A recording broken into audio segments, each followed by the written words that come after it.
Om Swastiastu, Assalamualaikum warahmatullahi wabarakatuh. Salam Namo Buddhaya, salam kebajikan, salam sejahtera untuk kita semua, salam harmoni. Terima kasih atas kesempatan yang diberikan. Pada hari ini saya akan memaparkan mengenai analisis korelasi kanonik dalam rangka untuk memenuhi tugas dari mata kuliah statistik terapan dalam pendidikan IPA dengan dosen pengampu Profesor Dr. Iketut Sudiana MKes.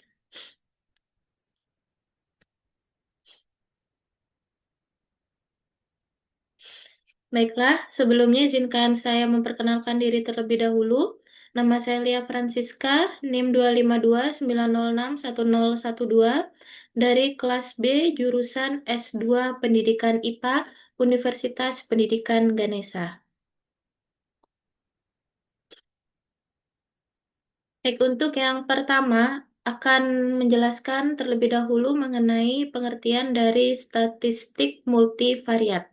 Jadi statistik multivariat itu adalah metode analisis yang mempelajari hubungan beberapa variabel secara simultan, sehingga mampu menjelaskan fenomena penelitian yang kompleks dan saling berkaitan.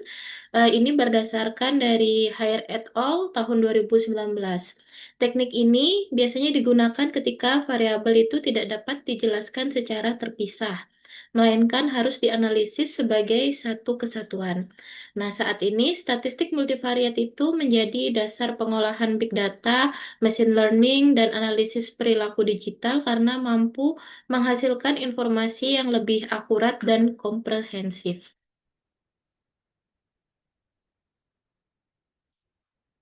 Baik, untuk yang selanjutnya yaitu mengenai jenis-jenis analisis multivariat.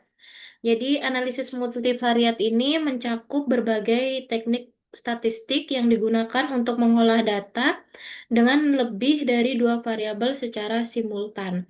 Pemilihan teknik multivariat ini bergantung pada tujuan penelitiannya, jenis variabel, serta hubungan yang ingin dianalisis. Nah, secara umum, analisis multivariat itu dapat dikelompokkan ke dalam beberapa jenis metode. Yang pertama itu ada analisis dependensi.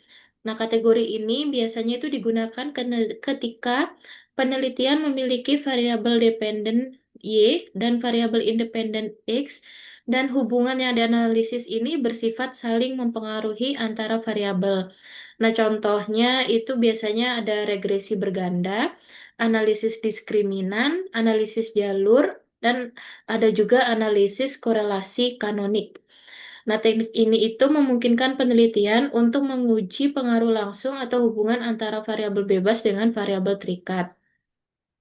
Kemudian ada analisis interpedensi. Analisis ini itu biasanya diterapkan jika variabel itu tidak dapat dibedakan secara tegas sebagai variabel bebas atau terikat. Fokus analisisnya ini yaitu menemukan struktur atau pola hubungan antar variabel. Contoh tekniknya itu ada analisis faktor, analisis cluster, ada juga multidimensional scaling. Nah, teknik interpretensi ini banyak digunakan untuk melihat struktur korelasi laten dalam data psikologi, pemasaran, dan ilmu sosial. Kemudian ada analisis kombinasi dependensi dan interpendensi. Nah, contoh aplikasinya itu meliputi structural equation modeling, ada analisis komponen utama regresi, ada partial least square. Nah, dalam beberapa kasus penelitian yang memerlukan gabungan kedua pendekatan, biasanya kategori ini yang memungkinkan untuk dilakukan karena bisa menganalisis hubungan sekaligus pengelompokan atau pemetaan dari struktur variabel. Teknik ini banyak digunakan pada penelitian modern yang melibatkan data besar seperti pemasaran digital, data perilaku, dan biostatistik. Kemudian ada yang terakhir, pengembangan teknik multivariat modern. Perkembangan teknologi dan kebutuhan pengolahan data besar memunculkan teknik multivariat baru seperti regularized CCA dan sparse CCA.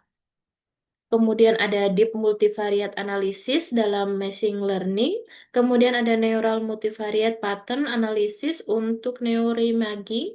Dan menurut Suhaindra et al. Tahun 2024, teknik multivariat modern ini biasanya mampu untuk mengatasi keterbatasan asumsi klasik pada data kompleks. Dan untuk analisis korelasi kanonik yang akan kita bahas pada hari ini, itu termasuk ke dalam analisis dependensi karena melibatkan dua himpunan variabel yang hubungan korelasinya itu diukur secara simultan. Namun CCA ini juga memiliki sifat interdependensi karena tidak mengasumsikan hubungan sebab akibat antara kedua himpunan. Hal inilah yang menjadikan CCA itu unik dibandingkan teknik lainnya. Selanjutnya, pengertian analisis korelasi kanonik. Analisis korelasi kanonik atau CCA itu adalah teknik statistik multivariat yang digunakan untuk mengukur hubungan linear antara dua himpunan variabel secara simultan. Sehingga tidak hanya menganalisis pasangan variabel secara individu seperti korelasi Pearson. Metode ini diperkenalkan oleh Hotelling dan membentuk kombinasi linear antar himpunan yang disebut dengan fungsi kanonik. CCA ini mampu mengungkap hubungan multidimensi yang tidak dapat dijelaskan oleh teknik sederhana, sehingga banyak digunakan dalam bidang pendidikan, ekonomi, kesehatan, serta pengolahan big data dan machine learning. Nah, dengan demikian, CCA ini memberikan gambaran komprehensif mengenai keterkaitan dua kelompok variabel secara terukur.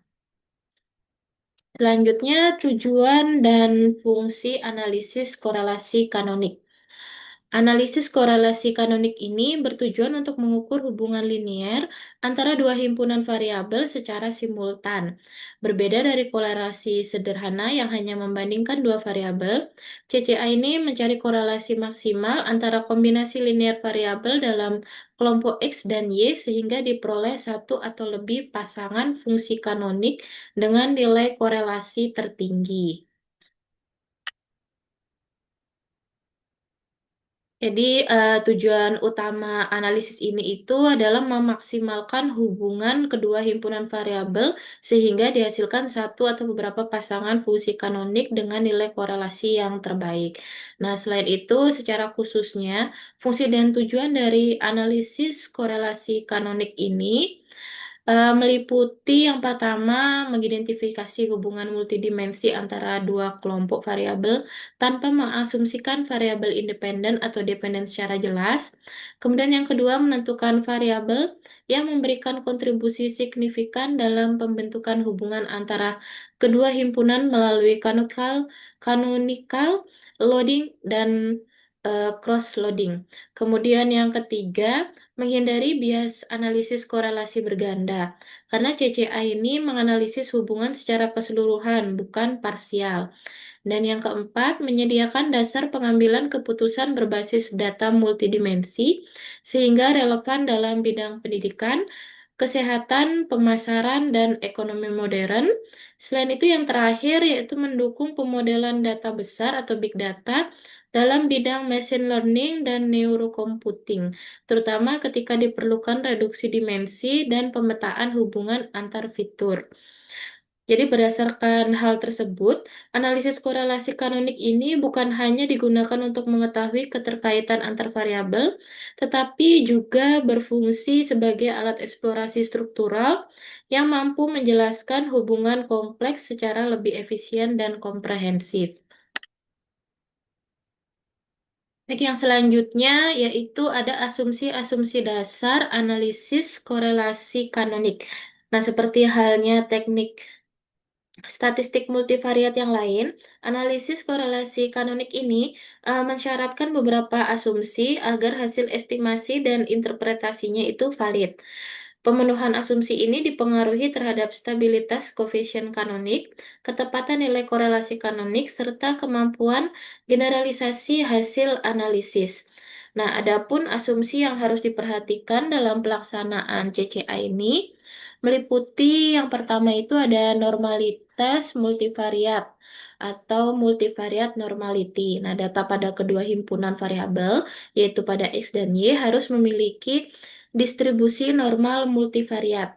Normalitas ini mempengaruhi ketepatan estimasi korelasi kanonik dan uji signifikansi fungsi kanonik. Ketidakterpenuhan asumsi ini dapat menyebabkan nilai korelasi kanonik itu menjadi bias. Kemudian ada linearitas hubungan antar variabel. Nah, CCA ini mengasumsikan hubungan linear antara variabel dalam satu himpunan maupun antara kedua himpunan. Jika hubungan itu bersifat non-linear, maka korelasi kanonik ini akan meremehkan kekuatan hubungan yang sesungguhnya. Kemudian yang ketiga, tidak terjadi multikolinearitas yang tinggi. Variabel di dalam setiap himpunan tidak boleh memiliki korelasi yang sangat tinggi. Jika multikolinearitasnya itu tinggi, maka koefisien kanonik ini akan menjadi tidak stabil, sehingga interpretasi untuk fungsi kanonik menjadi tidak dapat dipercaya. Nah, untuk mengatasinya itu dapat dilakukan dengan eliminasi variabel atau menggunakan metode regularized CCA. Kemudian yang selanjutnya yaitu ukuran sampel memadai. CCA ini membutuhkan ukuran sampel besar agar estimasinya itu stabil. Jumlah sampel ideal adalah 10 sampai 20 kali lebih banyak dari jumlah variabel yang dianalisis. Dan semakin banyak variabel, semakin besar juga sampel yang dibutuhkan. Kemudian yang terakhir yaitu hubungan antar variabel yang signifikan. Variabel dalam kedua himpunan itu harus memiliki korelasi yang signifikan agar fungsi kanonik dapat diekstrasi. Jika tidak, canonical loading akan mendekati nol dan hubungan antar himpunan menjadi tidak bermakna. Nah, selanjutnya yaitu ada langkah-langkah analisis korelasi kanonik. Pelaksanaan analisis korelasi kanonik ini dilakukan melalui beberapa tahapan sistematis agar hasil estimasi yang diperoleh itu valid dan dapat diinterpretasikan dengan tepat. Nah, menurut Hare et al., Akur et al., dan Tabanik dan Fiedel, langkah-langkah CCA ini dapat dijabarkan sebagai berikut. Yang pertama itu menentukan dua himpunan variabel terlebih dahulu. Jadi peneliti itu harus terlebih dahulu menentukan dua kelompok variabel yang akan dianalisis. Setiap himpunan itu terdiri dari beberapa variabel yang diduga saling berhubungan. Misalnya, himpunan X itu terdiri dari motivasi, minat, kemudian self-efficacy, kemudian dan himpunan Y-nya itu terdiri dari prestasi, keterampilan proses. Kemudian yang kedua, menguji asumsi statistik multivariat. Nah, sebelum dilakukan analisis, data itu harus terlebih dahulu memenuhi asumsi normalitas, multivariat, linearitas, dan tidak terdapat multikolinearitas yang tinggi serta jumlah sampel yang memadai. Uji asumsi ini dilakukan menggunakan Shapiro-Wilk, korelasi antar variabel, variance inflation factor, serta kecukupan sampel. Kemudian yang ketiga ada membentuk fungsi kanonik. CCA ini membentuk pasangan variabel kanonik berupa kombinasi linear seperti pada slide yaitu U sama dengan A1X1 ditambah A2X2 dan seterusnya. V itu sama dengan B1Y1 ditambah B2Y2 dan seterusnya. Nah, di mana U-nya itu adalah fungsi kanonik dari himpunan X dan V-nya itu adalah fungsi kanonik dari himpunan Y. Nah, pasangan pertama menghasilkan korelasi kanonik terbesar, diikuti dengan pasangan yang berikutnya. Selanjutnya yaitu menghitung nilai korelasi kanonik. Nilai korelasi kanonik diperoleh dari korelasi antara U dan V. Nah, nilai tersebut itu menunjukkan kekuatan hubungan dua himpunan variabel. Perhitungan korelasi kanonik dapat menggunakan software statistik seperti SPSS, R, SAS, atau Python. Yang selanjutnya yaitu menguji signifikansi korelasi. Nah, uji signifikansinya ini dilakukan menggunakan Wilks lambda, Pillai stress, atau Hotelling stress. Nah, jika nilai signifikansinya itu kurang dari 0,05, maka fungsi kanoniknya itu dinyatakan signifikan dan layak diinterpretasi. Dan langkah yang terakhir yaitu menguji signifikansi korelasi kanonik. Uji signifikansinya ini, mohon maaf, Langkah yang terakhir maksud saya adalah menginterpretasi fungsi kanonik. Nah, interpretasi ini dilakukan dengan memperhatikan yang pertama ada eh, conical loading yang menentukan variabel paling berpengaruh dalam himpunan, kemudian ada cross loading yang menilai hubungan antar variabel lintas himpunan, kemudian ada redundancy index. Ini untuk menilai seberapa besar varian satu himpunan yang dapat dijelaskan oleh himpunan yang lain. Eh, untuk interpretasinya sendiri itu mengutamakan loading dan cross loading, bukan koefisien kanonik yang mentah. Nah, pada data yang berdimensi tinggi, fungsi kanonik itu dihitung menggunakan metode sparse CCA yang menyeleksi variabel secara otomatis sehingga lebih efisien dalam penelitian neuroscience dan machine learning. Selanjutnya yaitu nilai korelasi kanonik dan uji signifikansi. Nah, nilai korelasi kanonik ini adalah ukuran yang menunjukkan kekuatan hubungan linier antara pasangan fungsi kanonik dari dua himpunan variabel. Korelasi ini menggambarkan keterkaitan multidimensi antar variabel dalam masing-masing kelompok. Semakin tinggi nilai korelasi kanoniknya, maka semakin kuat hubungan antara dua himpunan variabel.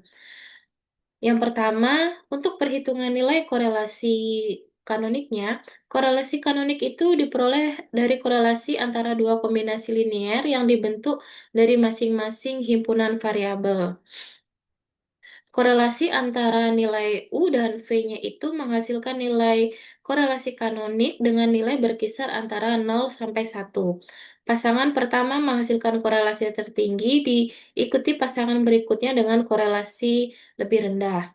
Nah, untuk keperluan analisis, nilai korelasi kanonik itu biasanya eh, dikuadratkan menjadi nilai korelasi kanonik kuadrat, seperti itu. Dan di mana nilai korelasi kanonik kuadratnya ini menunjukkan proporsi varians yang dapat dijelaskan oleh hubungan dua himpunan variabel. Selanjutnya ada uji signifikansi korelasi kanonik. Nah, setelah diperoleh nilai korelasi kanonik, perlu dilakukan uji signifikansi menggunakan Width lambda, nilai stres atau Hotelling stress. Jika nilai signifikansinya kurang dari 0,05, maka fungsi kanonik dinyatakan signifikan dan dapat diinterpretasikan. Kemudian yang selanjutnya interpretasi nilai korelasi kanonik.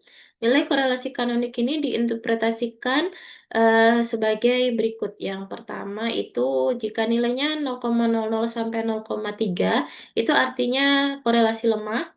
Untuk nilai 0,31 sampai 0,60 itu sedang, dan untuk nilai korelasi 0,61 sampai 0,90 itu kuat, dan lebih dari 0,90 itu sangat kuat, namun berpotensi redundan. Interpretasi ini tidak boleh hanya berdasarkan nilai korelasi kanoniknya, tetapi harus dipadukan dengan canonical loading, cross loading, dan redundancy index. Baik, yang selanjutnya yaitu interpretasi fungsi kanonik. Jadi, interpretasi fungsi kanonik ini merupakan tahap penting dalam analisis korelasi kanonik karena hasil korelasinya saja itu belum cukup menggambarkan hubungan yang terjadi. Interpretasinya ini dilakukan untuk mengetahui variabel mana yang memberikan kontribusi besar pada pembentukan fungsi kanonik dan seberapa kuat peran variabel tersebut dalam menghubungkan dua himpunan variabel. Nah, menurut Stephen, tahun 2009, interpretasi koefisien kanonik itu tidak dapat dilakukan pada bobot mentah karena sangat sensitif terhadap multikolinearitas. Oleh sebab itu, interpretasi itu dilakukan menggunakan tiga indikator. Yang pertama itu ada indikator canonical loading, kemudian ada indikator cross loading, dan ada indikator redundancy index. Pada canonical loading ini menunjukkan korelasi antara variabel asli dengan fungsi kanonik di dalam kelompoknya. Nilai loadingnya lebih dari atau sama dengan 0,3 itu biasanya dianggap berkorelasi kuat dan layak dipertimbangkan sebagai variabel yang berkontribusi besar. Untuk cross loadingnya, ini menunjukkan seberapa kuat variabel pada satu himpunan berkorelasi dengan fungsi kanonik himpunan lainnya. Nilai ini menjelaskan hubungan lintas set secara langsung dan membantu mengidentifikasi kontribusi variabel terhadap kedua himpunan. Kemudian ada redundancy index. Nah, nilai ini untuk mengukur berapa banyak varians dari satu himpunan variabel yang dapat dijelaskan oleh fungsi kanonik himpunan lainnya. Semakin tinggi nilai redundansi, semakin baik fungsi kanonik dalam menjelaskan hubungan antar himpunan. Baik, yang selanjutnya ada contoh interpretasi, ini ilustrasi. Jadi misalkan ada dua himpunan variabel yang dianalisis. Misalkan dua variabelnya itu untuk set X-nya karakteristik belajar terdiri dari motivasi, minat, dan self-efficacy. Kemudian untuk set Y-nya itu prestasi akademik yang terdiri dari nilai ujian dan keterampilan proses. Nah, jika hasil dari CCA-nya menunjukkan seperti pada tabel yang ada pada layar, yaitu motivasi 0,86, jadi motivasi ini merupakan variabel paling penting dalam set X, kemudian nilai ujiannya yaitu 0,72 dan keterampilan prosesnya 0,69, ini yang berarti berkontribusi besar dalam set Y. Kemudian hubungan antara motivasi dan prestasi belajar terkonfirmasi kuat melalui fungsi kanonik dengan nilai korelasinya itu dalam kategori hubungan kuat. Jadi nilainya itu, mohon maaf tidak terlihat di layar, nilainya adalah sebesar 0,71. Nah, pada selanjutnya akan dibahas mengenai contoh kasus atau aplikasi analisis korelasi kanonik.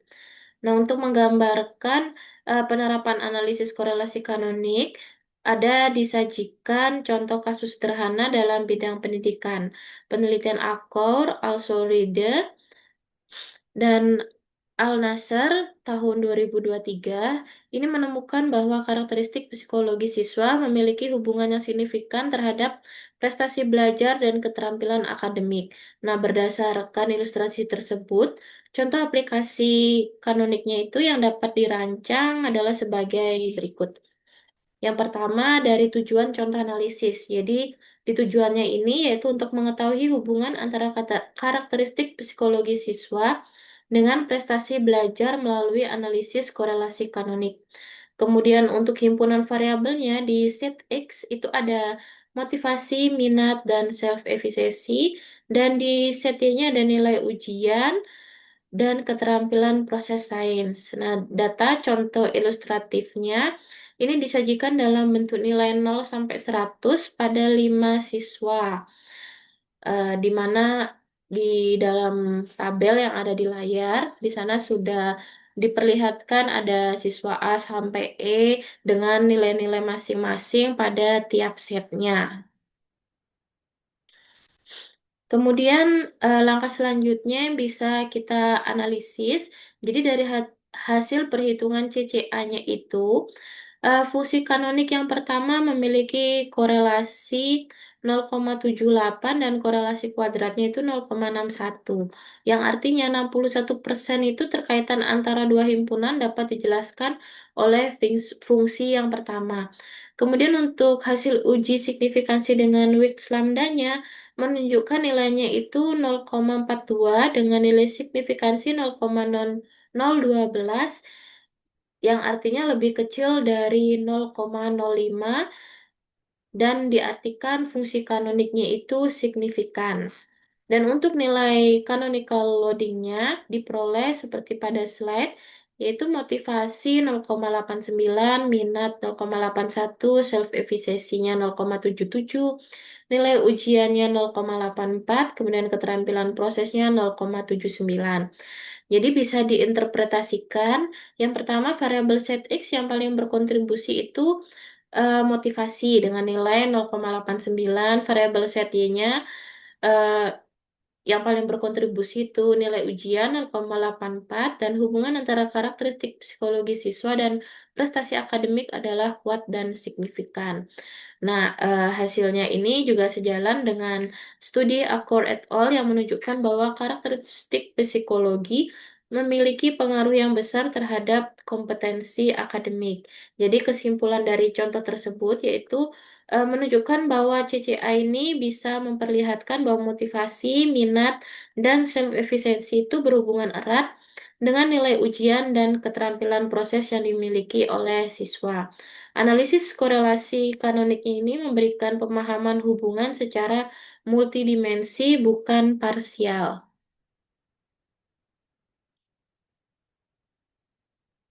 Baik, pembahasan yang selanjutnya mengenai interpretasi hasil analisis korelasi kanonik. Interpretasi hasil analisis korelasi kanonik tidak hanya berfokus pada nilai korelasi kanonik, tetapi harus mencakup makna hubungan antar himpunan variabel, kekuatan kontribusi variabel, serta signifikansi hubungan yang terbentuk. Interpretasi ini dilakukan setelah diperoleh nilai korelasi kanonik, hasil uji signifikansi, serta canonical loading dan cross loading dari masing-masing variabel. Nah, berdasarkan pada contoh subbab sebelumnya, diperoleh itu nilai korelasi kanoniknya 0,78 dengan nilai korelasi kanonik kuadratnya 0,61. Jadi, nilai tersebut itu menunjukkan bahwa 61% hubungan antara karakteristik psikologi siswa dengan prestasi belajarnya itu mampu dijelaskan oleh fungsi kanonik pertama. Nilai ini juga dikategorikan kuat karena berada pada rentang 0,61 sampai 0,90. Kemudian uji signifikansi dengan menggunakan weights lambdanya itu menghasilkan signifikansi kurang dari 0,05 yang artinya hubungan kedua himpunan itu signifikan dan dapat diinterpretasikan. Hal ini sesuai dengan yang disampaikan oleh Haier et al. Tahun 2019 yang menyatakan bahwa fungsi kanonik itu harus signifikan sebelum dianalisis lanjut. Interpretasi variabel dilakukan menggunakan canonical loading yang menunjukkan bahwa motivasi memiliki kontribusi terbesar dalam himpunan karakteristik psikologis, nilai ujian berperan besar dalam himpunan prestasi belajar, dan self-efficacy-nya dan keterampilan prosesnya itu juga memiliki pengaruh kuat yang menunjukkan kedua variabel penting dalam menunjukkan atau menentukan hubungan antar himpunan. Untuk yang selanjutnya akan saya jelaskan mengenai bagaimana cara untuk melakukan perhitungan analisis korelasi kanonik dengan menggunakan SPSS. Jadi di sini sudah ada contoh kasus untuk analisis korelasi kanonik. Judulnya yaitu analisis hubungan kanonik antara kelompok variabel soft skill, yaitu komunikasi, kerjasama, dan disiplin, dengan kelompok variabel prestasi akademik, yaitu nilai tugas, nilai ujian, dan keaktifan kelas pada siswa kelas 10 SMA. Untuk latar belakang kasusnya, yaitu seorang guru ingin mengetahui hubungan antara soft skill siswa dengan prestasi kelas. Ia menduga bahwa keterampilan komunikasi, kerjasama, dan disiplin berhubungan dengan nilai tugas, nilai ujian, dan keaktifan kelas. Selanjutnya yaitu penentuan dua himpunan variabel, di mana himpunan X-nya yaitu soft skill. Soft skill-nya terdiri dari komunikasi, kerjasama, disiplin, dan himpunan Y-nya yaitu prestasi kelas, terdiri dari nilai tugas, nilai ujian, dan keaktifan kelas. Untuk data contoh, di sini saya berikan data contoh sebanyak 60 dan kita masukkan nilai-nilainya pada setiap himpunan yang ada. Baik, untuk yang selanjutnya yaitu tahap pertama kita harus melakukan uji asumsi terlebih dahulu sebelum melakukan analisis korelasi kanoniknya. Untuk uji normalitasnya ini kita menggunakan uji normalitas untuk melihat bahwa setiap variabel dalam himpunan X dan Y itu mendekati distribusi normal. Metode yang dianjurkan karena untuk data yang kurang dari atau sama dengan 200 responden adalah Shapiro-Wilk-nya. Nah, untuk langkah-langkah uji normalitasnya mungkin bisa kita langsung melihat dari SPSS. Dan ini sebelumnya sudah saya masukkan. Jadi langkah pertama itu kita ke variabel view-nya terlebih dahulu. Di variabel view untuk name ini kita masukkan X1, X2, X3, Y1, Y2, dan Y3. Dan untuk bagian belakangnya, label-label yang belakang ini kita biarkan seperti apa adanya kecuali pada bagian label. Nah, pada bagian label ini kita masukkan sesuai kelompok himpunannya seperti X1 itu masukkan label komunikasi, X2 kerjasama, X3 disiplin, dan yang keempat ada Y1 itu nilai tugas, Y2 itu nilai ujian, Y3-nya adalah keaktifan. Nah, setelah di bagian variable view-nya ini kita isi, kita akan pindah ke data view. Di data view ini kita masukkan setiap nilai yang sudah kita persiapkan sebelumnya terlebih dahulu. Dan untuk langkah uji normalitasnya, yang pertama itu kita klik Analyze. Dari Analyze kita masuk ke Deskriptif Statistik, kemudian ke bagian Explore.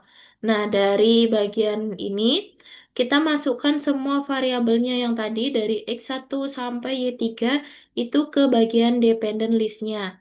Kemudian pada kotak-kotak yang lain, faktor list maupun label class, ini kita biarkan kosong.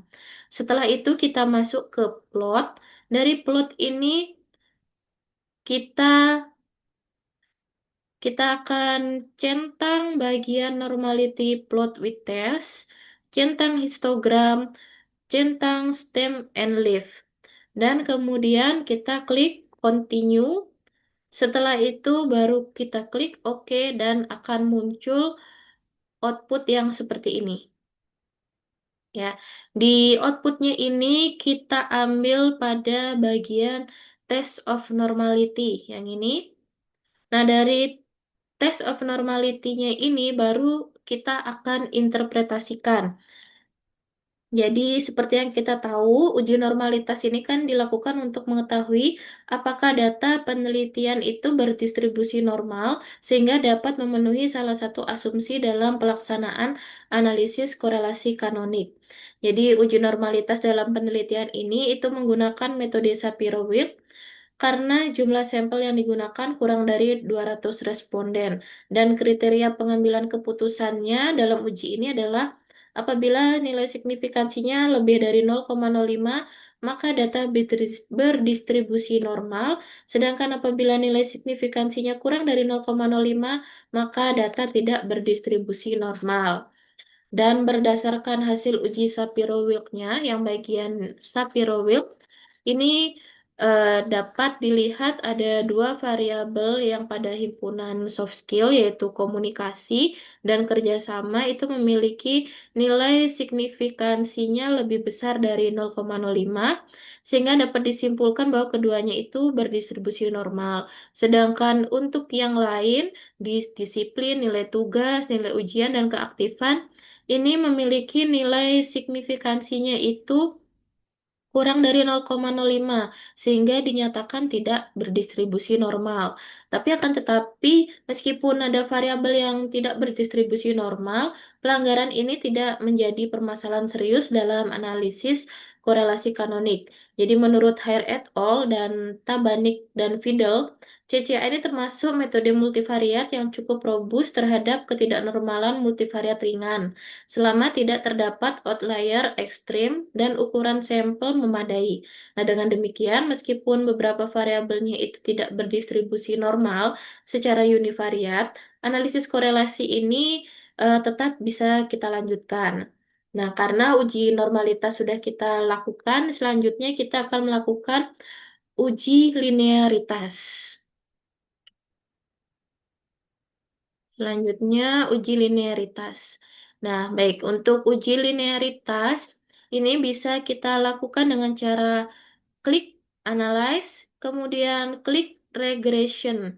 Ini, selanjutnya klik Curve Estimation. Nah, pada Curve Estimation ini, kita masukkan masing-masingnya seperti komunikasi, eh, mohon maaf, untuk di dependen ini kita masukkan yang bagian Y-nya, sedangkan untuk di independennya ini kita masukkan eh, X3-nya. Jadi, tapi kita tidak bisa memasukkannya itu secara langsung, secara bersamaan ya.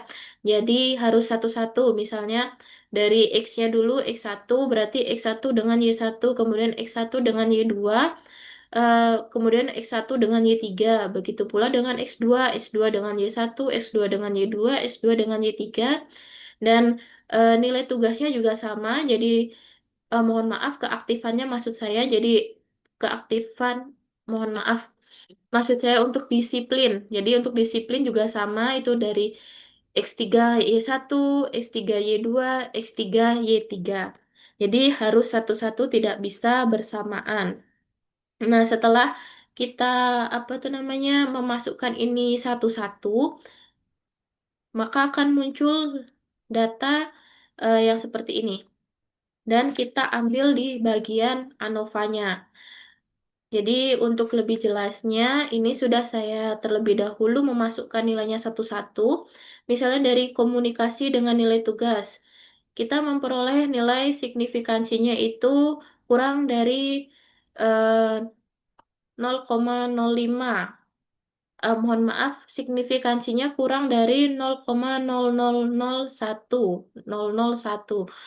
Nah, nilai tersebut itu lebih kecil dari batas signifikansi 0,05 sehingga dapat disimpulkan bahwa hubungan antara variabel komunikasi dan nilai tugas itu bersifat linier. Kemudian, ini ada selanjutnya komunikasi dan nilai ujian. Seperti yang saya jelaskan sebelumnya, jadi pada saat perhitungannya kita harus masukkan satu-satu. Untuk nilai komunikasi dan ujiannya ini juga sama memperoleh nilai signifikansi kurang dari 0,001 dan artinya bersifat linier. Kemudian untuk komunikasi dan nilai keaktifan juga sama, signifikansinya kurang dari 0,001. Ini juga linier. Kemudian kerjasama dan nilai tugas juga memperoleh nilai signifikansi kurang dari 0,001. Jadi variabel ini juga linier dan layak untuk dianalisis lebih lanjut menggunakan analisis korelasi kanonik. Kemudian ada kerjasama dengan nilai ujian. Ini juga sama memperoleh nilai signifikansi 0,001 yang artinya bersifat linier. Kemudian kerjasama dan nilai keaktifan juga bernilai 0,001. Disiplin dengan nilai tugas bernilai signifikan 0, kurang dari 0,001. Disiplin dengan nilai ujian juga memperoleh nilai signifikansi kurang dari 0,001 dan yang terakhir disiplin dengan nilai keaktifan juga memperoleh nilai kurang dari 0,001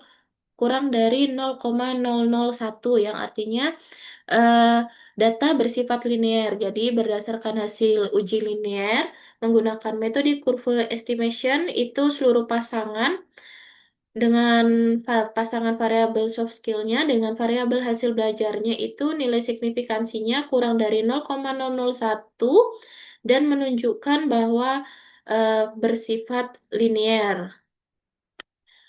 Nah, jadi dengan demikian dapat disimpulkan bahwa seluruh hubungan antar variabel ini bersifat linear dan dinyatakan layak untuk dianalisis menggunakan analisis korelasi kanonik. Kemudian yang selanjutnya ada uji multikulinearitas. Uji ini dilakukan untuk memastikan bahwa variabel dalam satu himpunan X tidak saling berkorelasi terlalu tinggi sehingga menyebabkan ketidakstabilan perhitungan fungsi kanonik. Nah, untuk caranya eh, kita akan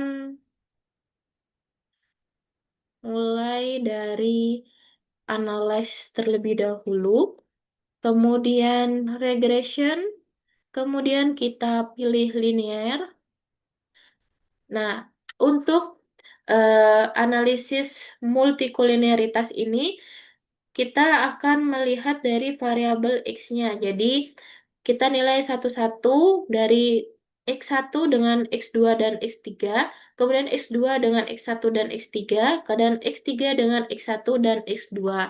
Jadi ini kita masukkan satu-satu terlebih dahulu pada masing-masing nilai yang ada pada himpunan X-nya. Nah, selanjutnya baru kita klik statistik, kemudian jangan lupa dari statistik ini kita checklist bagian collinearity diagnostik. Setelah itu baru continue dan oke. Nah, ini kita harus lakukan berulang kali. Jadi, seperti yang telah disampaikan, dimulai dari komunikasi dengan kerjasama dan disiplin, kemudian kerjasama dengan komunikasi dan disiplin, seperti itu. Dan untuk yang kita ambil datanya itu ada pada bagian coefficients yang ini. Untuk hasilnya, ini sudah saya buat sebelumnya. Jadi untuk output dari komunikasi dengan kerjasama dan disiplin, ini kita lihat bagian pada nilai FIF. VIF pada nilai VIF-nya yang memperoleh nilai sebesar 223,015 pada masing-masing variabel. Dan untuk pada nilai disiplin toleransinya ini 0,004. Nah, nilai toleransi tersebut jauh di bawah 0,10 dan nilai VIF-nya jauh melebihi 10 sehingga dapat disimpulkan bahwa terjadi multikolinialitas yang tinggi di antara variabel prediktor dan himpunan X.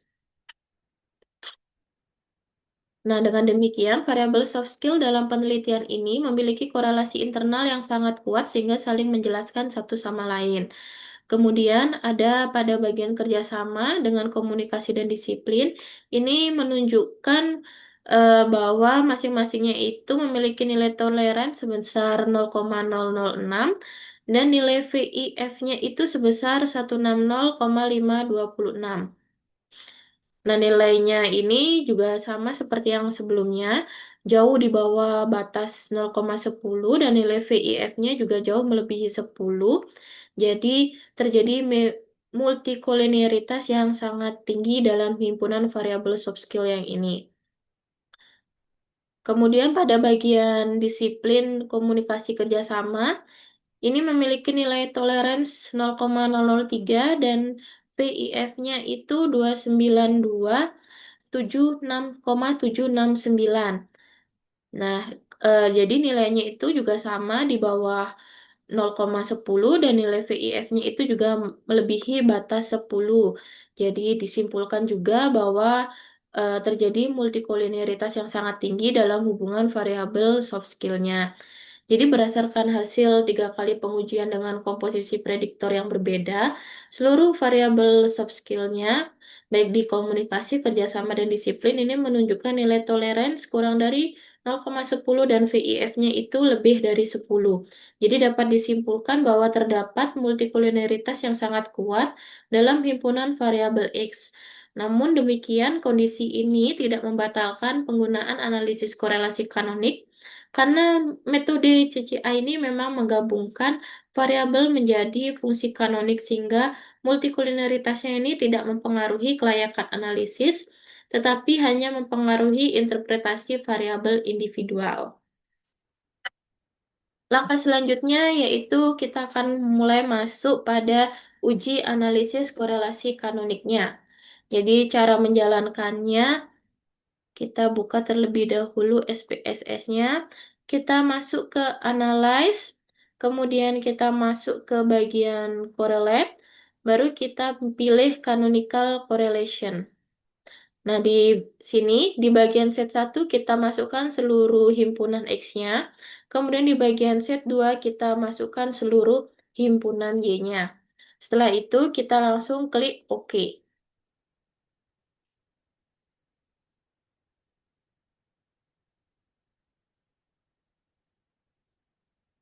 Oke, canonical correlation. Untuk yang pertama, output yang kita harus lihat itu pada bagian canonical correlation-nya ini. Nah, pada tabel canonical correlation ini menunjukkan bahwa terdapat 3 fungsi kanonik yang terbentuk antara himpunan variabel soft skill dan himpunan variabel hasil belajar. Nah, ketiga fungsi tersebut itu memiliki nilai signifikansinya kurang dari 0,05 sehingga kan fungsi seluruh fungsi kanoniknya ini dinyatakan signifikan secara statistik berdasarkan uji Wilks lambda nih. Nilai signifikansinya yang ini rata-rata itu kurang dari 0,005. Jadi penafsiran setiap fungsi. Untuk yang pertama, korelasi bagian ini korelasinya dapat nilai 0,999. Ini berarti hubungannya sangat kuat. Equivalen eigen value-nya 549,041. Ini artinya fungsi dominan menjelaskan hampir seluruh variasi hubungan. Jadi artinya terdapat hubungan yang hampir sempurna antara kombinasi variabel soft skill dengan kombinasi variabel hasil belajar. Nah, dengan kata lain, hasil belajar siswa itu sangat ditentukan oleh kemampuan komunikasi, kerjasama, dan disiplin. Kemudian fungsi kanonik yang kedua diperoleh nilai correlation 0,424 dan nilai eigenvalue 0,219.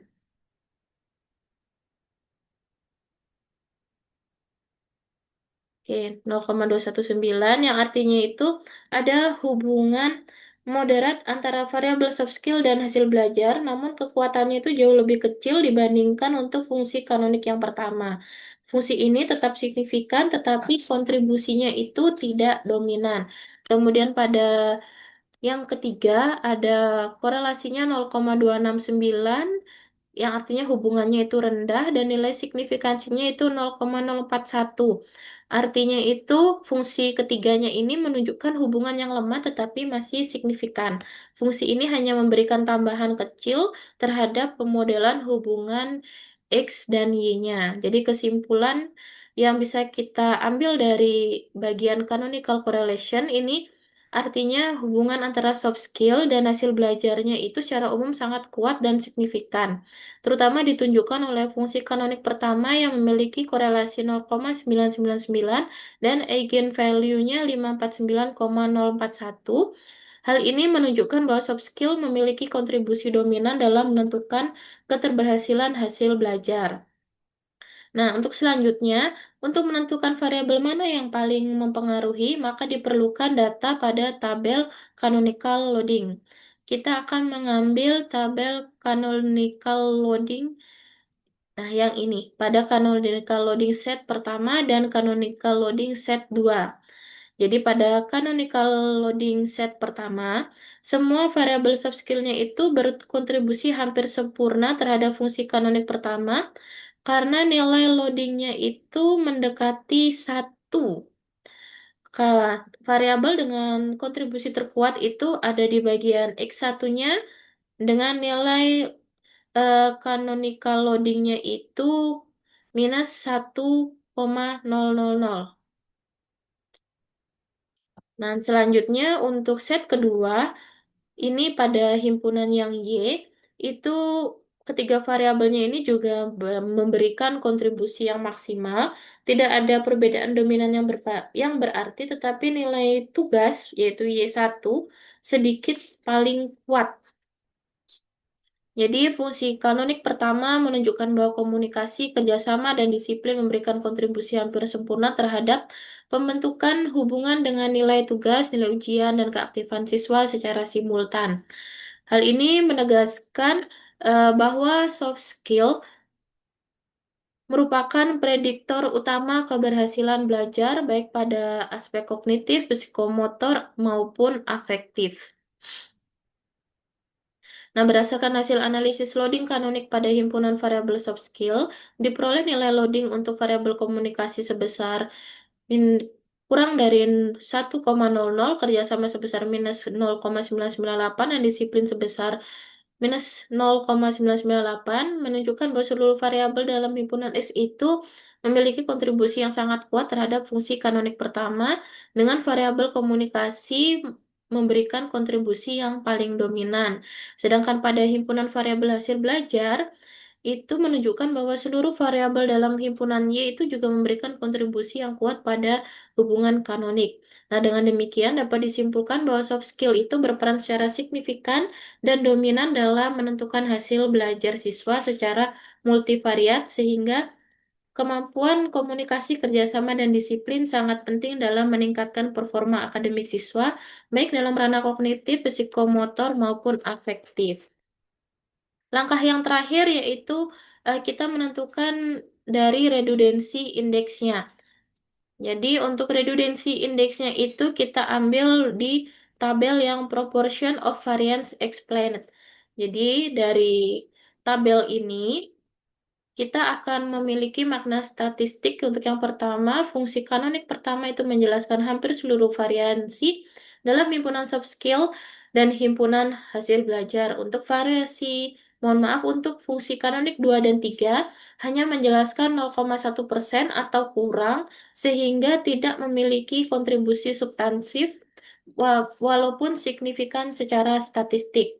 Kemudian untuk selanjutnya, fungsi kanonik pertama ini adalah satu-satunya fungsi yang relevan secara substantif karena menjelaskan lebih dari 99% variansi dalam kedua himpunan variabel. Jadi, berdasarkan hasil analisis proportion of variance explained, fungsi kanonik pertama ini mampu menjelaskan sebesar 99,7% variansi pada himpunan variabel soft skill serta sebesar 99,8% variansi pada himpunan variabel hasil belajar. Nah, selain itu, besarnya nilai variance extreme for the opposite set senilai 0,996 itu menunjukkan bahwa fungsi kanonik pertama secara efektif menjelaskan hubungan antar kedua variabel. Nah, sementara itu, fungsi kanonik kedua dan ketiga hanya menjelaskan kurang dari 0,1% variansi. Sehingga meskipun signifikansi secara statistik tidak memiliki kontribusi praktis terhadap model. Nah, dengan demikian dapat disimpulkan bahwa fungsi kanonik pertama merupakan satu-satunya fungsi yang memiliki makna substantif dan relevan dalam menjelaskan hubungan multivariat antara soft skill dan hasil belajar. Jadi kesimpulannya, analisis korelasi kanonik itu menunjukkan bahwa terdapat hubungan yang sangat kuat antara himpunan variabel soft skill dan himpunan variabel hasil belajar. Nah, fungsi kanonik pertama menjelaskan lebih dari 99% variansi pada kedua himpunan variabel, sehingga soft skill-nya itu berperan secara dominan dalam mempengaruhi keberhasilan hasil belajar siswa, baik dalam domain kognitif, psikomotor, maupun afektif. Baik, demikian yang bisa saya jelaskan untuk contoh dari perhitungan dengan analisis korelasi kanonik.